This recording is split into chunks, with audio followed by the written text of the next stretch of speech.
ஆமென் ஆமென் ஆமென். பரிசுத்த ஆவிக்காக ஜெபம் பண்ணணும். சத்திய வசனங்களுக்காக ஜெபம் பண்ணணும். வசனத்திற்காக ஜெபித்தோம். வருகைக்காக ஜெபம் பண்ணணும். வருகைக்காக ஜெபித்தோம். ஆண்டவருடைய ஜெபங்களை கேட்டு ஆண்டவரே எங்க ஜெபத்தை கேட்டீங்க. நீண்ட கால வருத்தத்தோடு இருக்கிற பிரச்சனை எல்லாத்தையும் மாற்றி ஜெபம் பண்ணோம். தொடர்ந்து தொடர்ந்து கடைசி காலம் எப்படி இருக்கும் என்று சொல்லி ஆண்டோட வருகைக்கு முன்பாக நம்ம எப்படி ஆயத்தப்படணும்.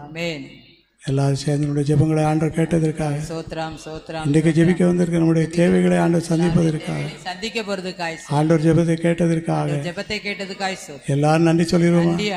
ஆண்டவருடைய ஜெபத்தை கேட்டதே உமக்கு ஸ்தோத்திரம். பெரிய திருப்பத்தை தரப்போகிறீர் உமக்கு ஸ்தோத்திரம். பெரிய மாற்றங்களை செய்ய போவதற்காக துதி கன மகிமையெல்லாம் நீர் ஏற்றுக்கொள்ளும். இயேசு மூலம் ஜெபிக்கிறோம் பிதாவே. ஆமென் ஆமென். அல்லேலூயா. டீ சாப்பிட்டேன். அதோட கூட கடைசி காலம் எப்படி இருக்குதுன்னு விசுவாசம்.